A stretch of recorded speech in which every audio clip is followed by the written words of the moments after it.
Hey everyone, in this episode we are going to discuss the film Mid90s.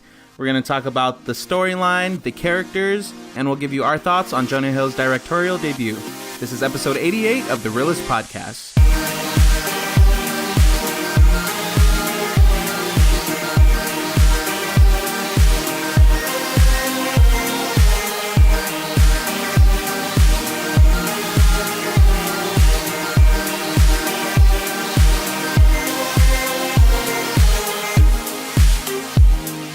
Hey everyone, welcome to the Reel-ists podcast. I'm Donnie. No, I realized I didn't do that last episode. I'm Oscar. and we have our producer Ruben. And I'm Donnie again. And we have our producer Ruben. Hi. Hi, said Ruben. Thank you guys so much for joining us today. If this is your first time, welcome to the Reel-ists podcast. If you're returning, welcome back. Thank you guys for coming back to us. Always appreciate it. Before we get started, just want to let you guys know that you can follow us on social media. We're on Instagram, Facebook, and Twitter at Team Reel-ists, Team REELISTS, no dash. You can also leave us a comment on YouTube or iTunes if you want to chit-chat with us. We're more than happy to chit-chat with you back. Always looking to engage with listeners. Always looking for feedback. So if there's something you'd like to hear from us, don't ever hesitate to let us know. That's right. That's right. And I think that's pretty much it. Yeah, okay. Yeah. Let's just jump right into our episode. Let's go. Let's not waste any more time. It's going to be a spoiler discussion, so be prepared to hear some spoilers. Yeah. If you haven't seen it, let the episode play, download it, go watch the movie, come back and play it again. All right. So, Mid90s. This was a little indie film. I always say that every episode. I'm always like, we saw a little indie film this week, and it's like a blockbuster, but it really is a little indie film. It really was. Directed and written by Jonah Hill, which was interesting. Mid90s, Oscar, what did you think? I thought it was, I mean, I know you said indie film, but it felt like it was a homemade movie in what it was telling us, which was just the adventure of Stevie, a 13-year-old boy who did not look 13, but that's a different. We'll get into that part later. But yeah, so it was just very simple. It felt like when I say it was a home video, I felt like it was something that you can replicate very similarly just by recording your friends, you know, wherever you guys go hang out with or whatever you do. Exactly what the character fourth grade was doing. I felt like it was very like that, and the aspect ratio of the movie was the old school format too. Was the square format? The what is it? 4:3? What is it? 4:3 ratio, something like that. Mm-hmm. So it was that letterbox. That's what it's called. It was that format. So that was interesting to be like, well, I'm paying for a big screen. I'm just getting like still the like I'm still getting like chunks missing of the screen. I feel like they should have put like, you know, subtitles or something on the space around it. To fill up that space. Right, just to fill up the space. So yeah, it was very interesting to see. It was funny. The characters were very natural to the point where I was like, are they acting or is this like themselves or is this like, you know, real footage in that kind of regards? But yeah, it felt nice to see this kind of style of movie compared to, you know, the movies that we've seen so much this year of just all, you know, plot driven or character driven. This one was very just a relaxed feeling. Like it didn't have a true story to tell in the sense of like there wasn't this character is trying to get over this hump or this character is trying to, you know, prove that he's worthy of something. It was just this kid who finds a group of skateboarders that he likes and he wants to hang out with, and they welcome him, and it's just their, you know, adventures, which wasn't much. So yeah, it was very interesting, and good. I would say it's mostly good things about it, but yeah, it's tough to really break down or analyze because there's just not much really given to you. A lot of questions that are still left unanswered though. All right. Well, before I give you my thoughts, I'm just going to read the synopsis. In 1990s Los Angeles, a 13-year-old Stevie escapes his turbulent home life by hanging out with the new group of friends he meets at a local skate shop, plunging him into a world of fun, danger, and excitement. That's what I just said, just not in a synopsis format. Fun, danger, and excitement. That's definitely pretty true. I'll tell you, and I told you and Ruben this last night, I didn't have much... what's the word? Expectations. Expectation. Thank you. I was drawing a blank there. I didn't have much expectations for this film. It kind of looked like it was gonna be just like a look into the life of type of film, you know. Yeah, exactly. Just watching someone go through his day-to-day life, and who happens to be loves skateboarding, has to be a skateboarder. Yeah, like just like a coming of age story is what I thought it was gonna be. So I mean, it wasn't anything that was like, oh, I don't want to see this movie. It just wasn't like, it wasn't thrilling me, but I was like, I'm open. I will say I was more surprised. I was more pleasantly surprised by it, and I liked it more than I thought I would, which generally seems to be the thing whenever I don't have expectations for a film. I come out like, oh, I really liked it. So maybe I should just stop having. Is that a Donnie key to success? Maybe I should just stop having high expectations. Right. In that case, have the lowest expectation for Aquaman. I know. And Shazam, right? There you go. Any superhero movie. But yeah, I mean, I really dug it. I really liked you're totally right. It definitely looked like we were watching like a documentary more so than a movie. It looked like, you know, I could if somebody had just started putting like, you know, little subtitles and names by the characters, it would have looked like they were just documenting this group of skateboarders, you know? But I liked it. It was just felt loose and laxed, and the characters, I couldn't tell, like I'm saying everything you said. I couldn't tell if the characters were acting or if they were being themselves. I'm pretty sure to some extent, some of the material given, yeah. And I mean, you know, specifically like the characters that were doing a lot of skateboard tricks. I mean, that's probably, you know, I mean, I doubt that they took two actors who are nothing like those characters and said, we're going to teach them how to skateboard and they're going to practice this, you know, like 5 days a week for 6 months. Like, no, they probably already were skateboarders. Maybe somehow were, you know. But were they actors? We don't know. But I did like it. I dug it. And Stevie, who absolutely did not look 13 in the movie. More on that coming. I mean, since we're already talking about it, let's just like talk about it, because there was one specific scene that all three of us were like not feeling okay about. Right. So in the scene, he was basically this girl. I can't even say it. Oh my God. So they were at a party, and he, you know, by this point, he's like rolling with these guys, and they're all friends, whatever. They go to this party, and he's basically, this girl is trying to hook up with them. He's smoking and drinking and getting drunk, doing all these things, which in my head, I mean, I think in all of our heads, we were like, oh my God, you're 10 years old. Like, you're a 10-year-old. We didn't know he was 13. We didn't know he was 13. We thought he was 10. So fast forward to he's in the bedroom with this girl who looks like she's maybe 16, maybe? Maybe, yeah, about. And he's clearly nervous. They're about to have sex, what it looks like. And she's like, don't be nervous. You know, and it just looks so uncomfortable.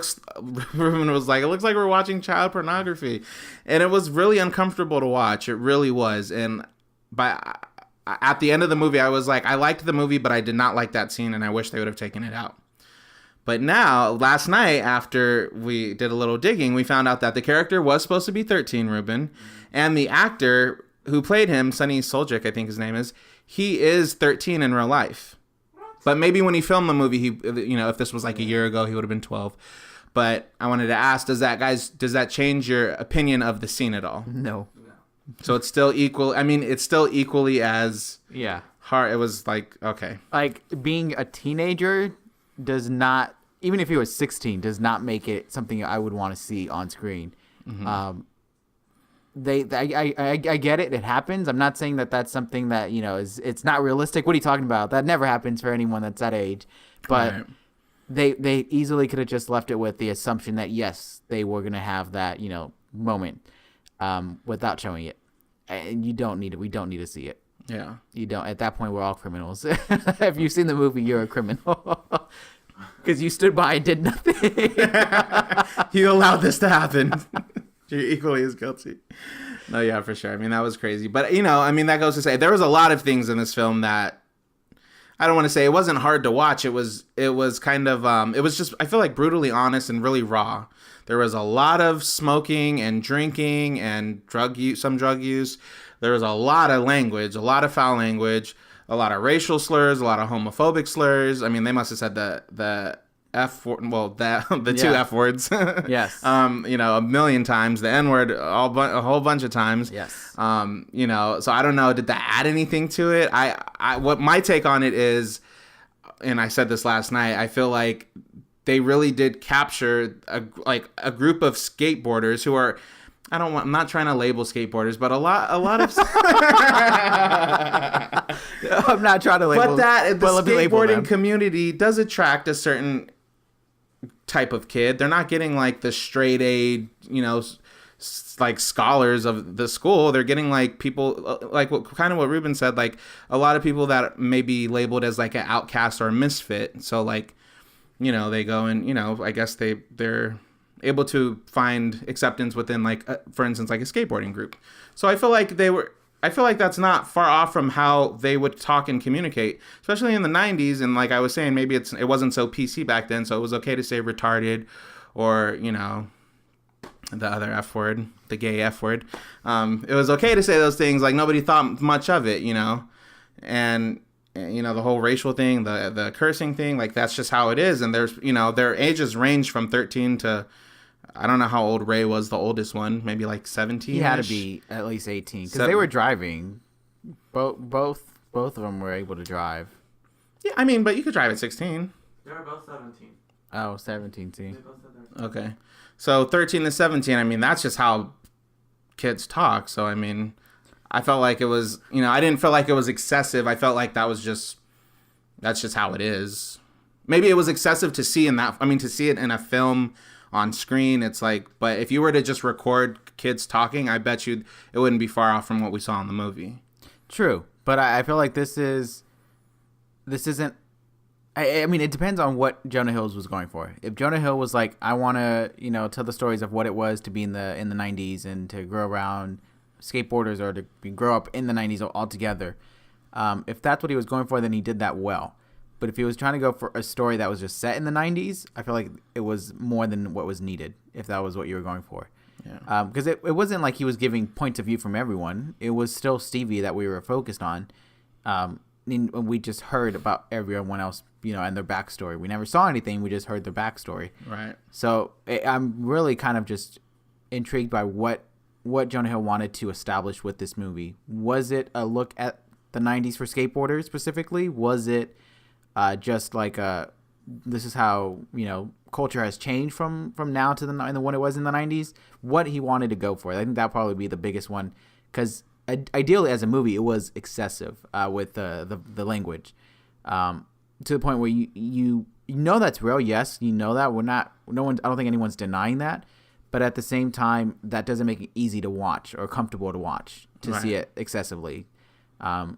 It's going back to like it was like a documentary. Well, clearly his point wasn't to make it easy to watch or like comfortable to watch. Like that's clear. So there was just it was just a lot of things that it was too much. I understand that that's how it is, but I feel like as a movie, it's your opportunity to control it, so you can know when to use it effectively, rather than just let it go like freely. Because I feel like then at that point,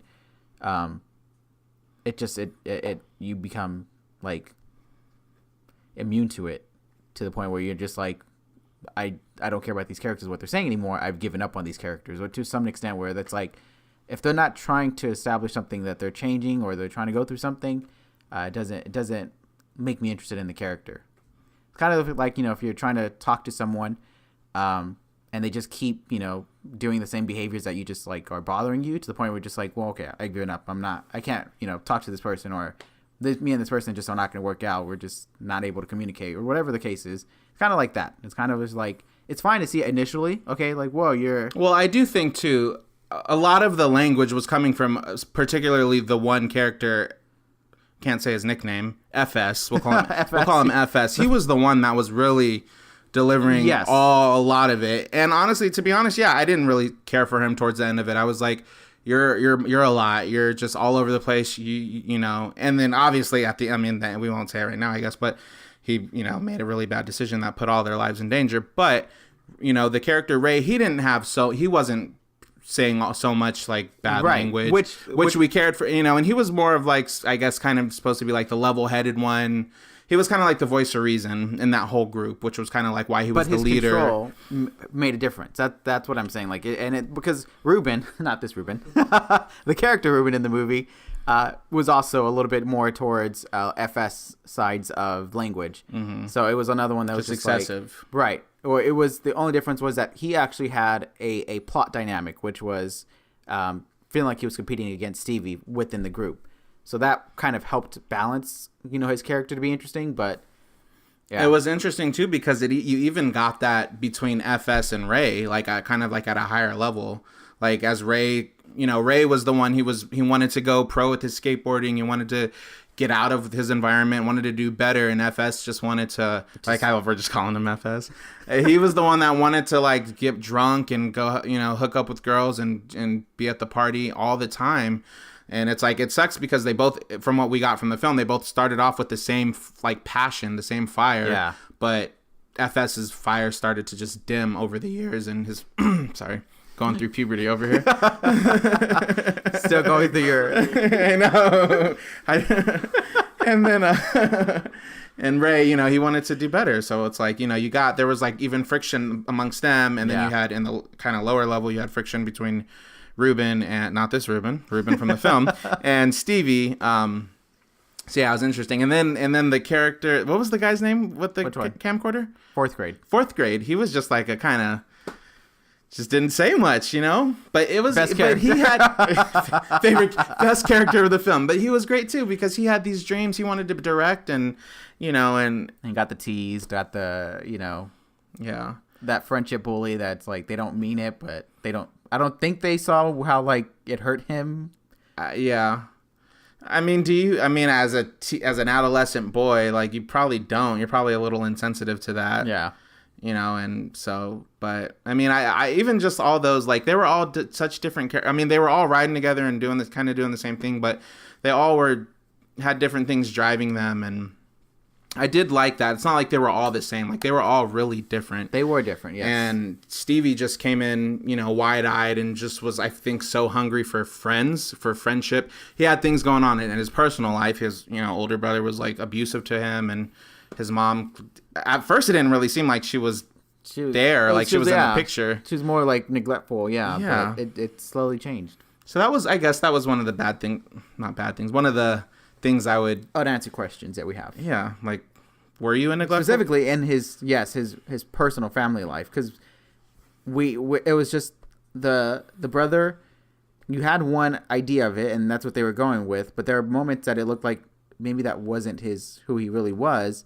But they never really like gave us a hint of like, no, he really is this nice person. The brother, right? Yes. Yeah, it kept teeter-totter. So Josh, what's his name? Lucas Hedges? Lucas Hedges is the actor, yeah. Lucas Hedges. It kept teeter-tottering between he's an abusive, really mean, just nasty brother, like really mean. Okay, which is fine, yeah. And then it would teeter-totter back to like there were these moments where it would be him and Stevie talking, and it seemed like maybe he was not the worst guy. Maybe there was a purpose behind what he was doing. Right. Like I could see like, like I understand, like, yes, it could be like, and then even in the end, like he seemed like, when Stevie was hurt, he, like brought out 2 orange juices for them to share together. And yeah, like he definitely had I understand like a brother love, like, yeah, it's not the, hey, I love you, brother kind of reaction or, behavior, but he still cared for him. But there were just times where it looked like he didn't care. And yeah, it was a back and forth between like this, like you're bullying him because you're getting a pleasure out of it versus you bullied him because you loved him, but you didn't know how to show it. I don't know. Yeah. Unanswered question. Yeah. With the mom and 2. Yeah. So two of those unanswered questions. And then just back to the brother real quick. Like I want to know, it seemed like there was some type of emotional disturbance or maybe not mental illness, but something mentally going on. It just didn't, I don't know. Specifically, we're talking about this. I'm talking about the scene where he was like chasing his brother and Stevie ran into the kitchen, grabbed a jug of orange juice and ran off. And then the brother like sat on the ground and he was like crying / screaming inside his shirt. Well, he had punched Stevie a few times too. But then his reaction came off almost like autistic, like in a sense. Yeah. Like it didn't match. It didn't match. It didn't match. Yeah. So I was like, okay, I don't know. Unanswered questions. Unanswered questions that we got. There's a couple of them. But overall, I mean, so totally like we said, this movie is just like a coming of age story. Stevie's just going, with these guys. He's experiencing a lot of firsts in this film. 13 years old, he has his first cigarette, hooks up with the girl for the first time, has his first taste of alcohol, and it was just like smoking weed for the first time. I feel like maybe the movie should have been called like 1990 then. The mid-90s, I felt like it was also going to be a span of years maybe.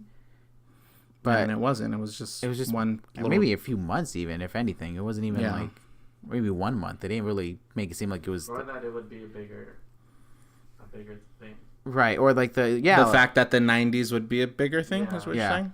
There was really no sense of time.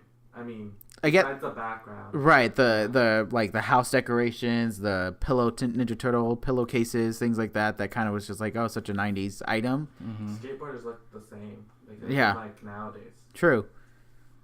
Nobody heard me. Yeah. Ruben said all skateboarders look the same. It could have been nowadays. That's what I'm just repeating what you said. You made it sound like they all look the same. He said skateboarders look the same. Clothing wise. You made it sound like breaking news. Ruben announces all skateboarders are equally alike. Tell everyone, get the word out. I will say that when I was there was one little scene when he was in the car with all of them, and he was like, "This is so cool. I've never been in the car without an adult." Like I thought that was a really cool scene because I remember myself like being in a car with no adults for the first time, and remember like it just felt like such a cool thing. I don't know. I felt like I was kind of like there were moments where I was like reliving my like firsts, like all the firsts that he went through, like. I went made through. You rethink yours. So then I was thinking like, dang, I remember that. But like his all spanned in a couple months. Mine was like 6 years apart from like, the minorest one to the biggest one. Like all of them, it took me time to get to those. But he was just like, boom, boom, boom. Cigarette, weed, smoking, sex, car, like everything, which was crazy. I don't know if you guys had any like revisiting of any of your like childhood or first time doing anything, not just anything bad, but just like, for like, oh my god, I remember when I first did this or first did with that. What Stevie went through, no. But yeah, I mean, I know that for you, Oscar.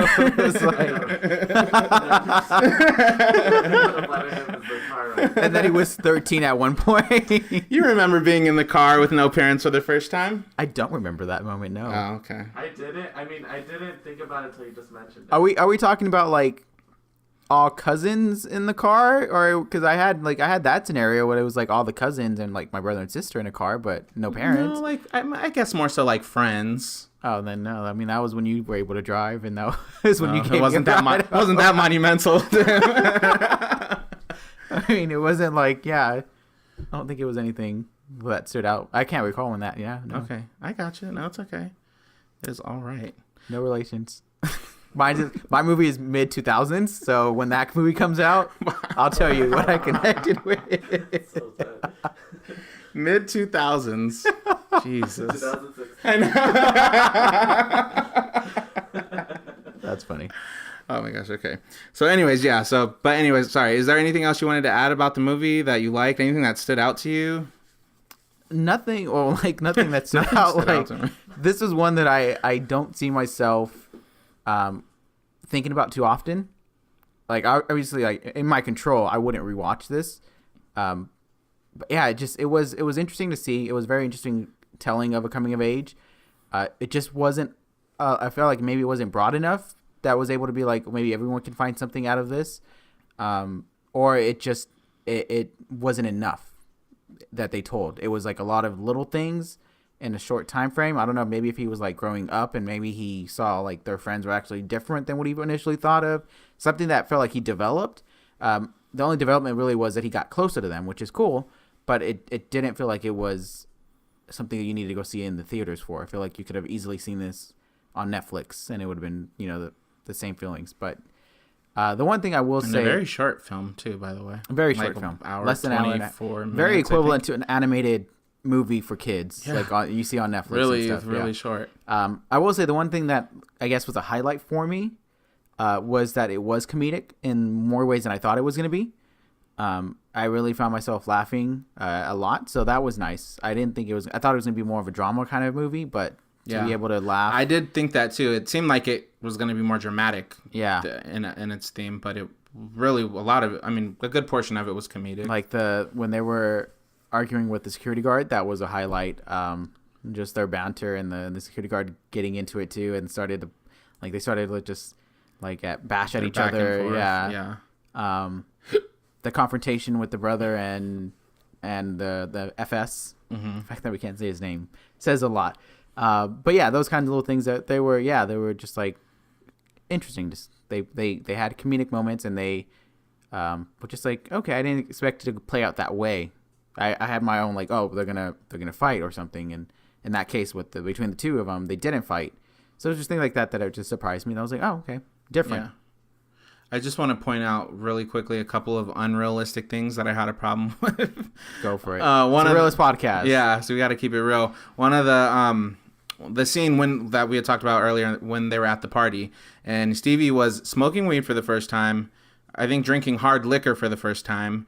He was drinking beer, and he popped a pill that like Ritalin or something for like people with ADHD. Right, I believe. Yeah. So I'm like, you have like the body of a 10-year-old. You weigh like probably less than like 80 pounds.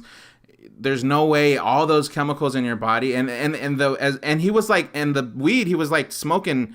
He was like, he kept smoking. It's not like he took one hit of the bowl. Like he took like a couple hits. He chugged hard liquor. He was drinking a 40. He would have been out. He would have been completely out. He would have been either out or throwing up or something. But he was like, for the whole duration of the party and him hooking up with this girl and everything, he was just completely fine. I was like, there's no way. That's unrealistic. Even me weighing in at a whopping 280, like all of those chemicals in my body would have put me out. I assume so. So, so yeah, that I had a problem with that. Okay. Fairly accurate. And then there was another thing that I had a problem with. Was it with Steve? Oh, it was the end. Okay, so it was like kind of, I guess you could say, the climax of the movie. Yes. The car accident that they got in. So FS was totally drunk or high or something. Or both. Or both. He wanted to go to this party, so they all get in the car. They're driving to the party. They get in a car wreck. Car flips over. Stevie ends up in the hospital, broken arm. And all of the guys are just in the hospital waiting room, sleeping, waiting for him to wake up. But I'm like, there was never any consequence or repercussion for FS driving under the influence and getting his age. Because if your car flipped over, the police would have come, like, or when you guys went to the hospital, a report would have been done or something. They would have found out you were under the influence. Like he was like slurring his words and everything. Like he was really under the influence, and nothing happened. He didn't get arrested. He didn't get detained. Nothing. So I'm like, that would not have happened. There's no way.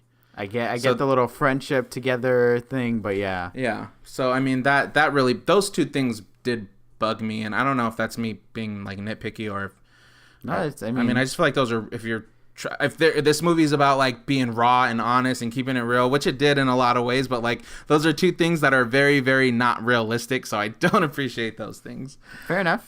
Fair enough. So that's my little rant for the and that was our new segment called What Donnie Found Out Is Not Real.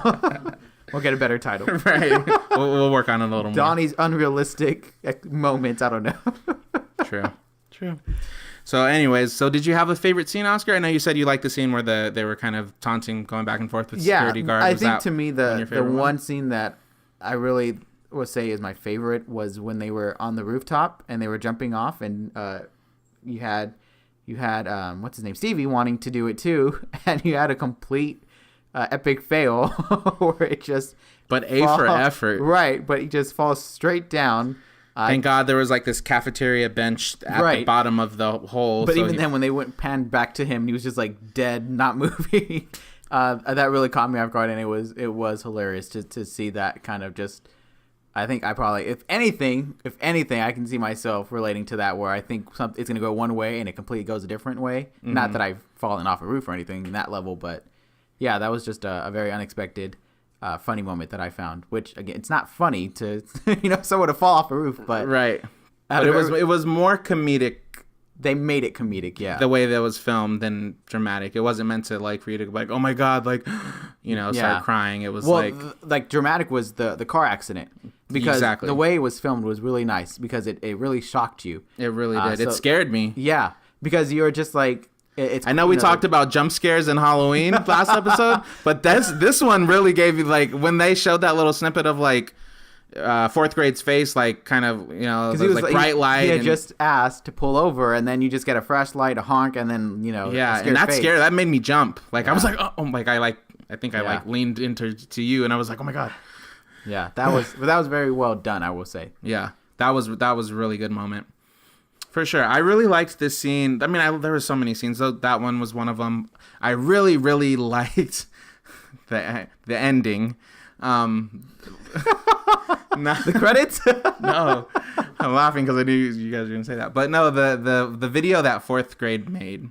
Yes. That he played for them, that like kind of closed out the movie. But because it was totally, I mean, that was 90s. Like, that was in the, like, I feel like that was so 90s the way it was filmed. It was, you know, kind of that like fishbowl lens, you know, and then the music that was playing, and it was just like them just skateboarding and messing around, and just it looked, I mean, you know, it looked like a video that anyone would have, like, on, well, not anyone, but like someone would have, like, on VHS, like, oh bro, like my homie made this video of a skateboard and let's watch it. Like, it totally captured the essence of 90s skateboarding nostalgia. And the terrible quality, yeah. It was really, I really liked it. I felt like I was in the 90s, and it was a good way to close this out, you know, because it was like all of them kind of together watching this, and we got to see fourth grade kind of slightly living his directorial dream, you know, because he wanted to make movies. So it's like, well, so he made his first, called Mid90s. Right. So Did I take your thunder? Good job. No, it's fine. It's okay. It's good. But yeah, so that was probably like my favorite scene. Okay. I really liked it. So with all that said, Oscar, final real score for Mid90s. Mid90s is going to get a 3.5 out of 5.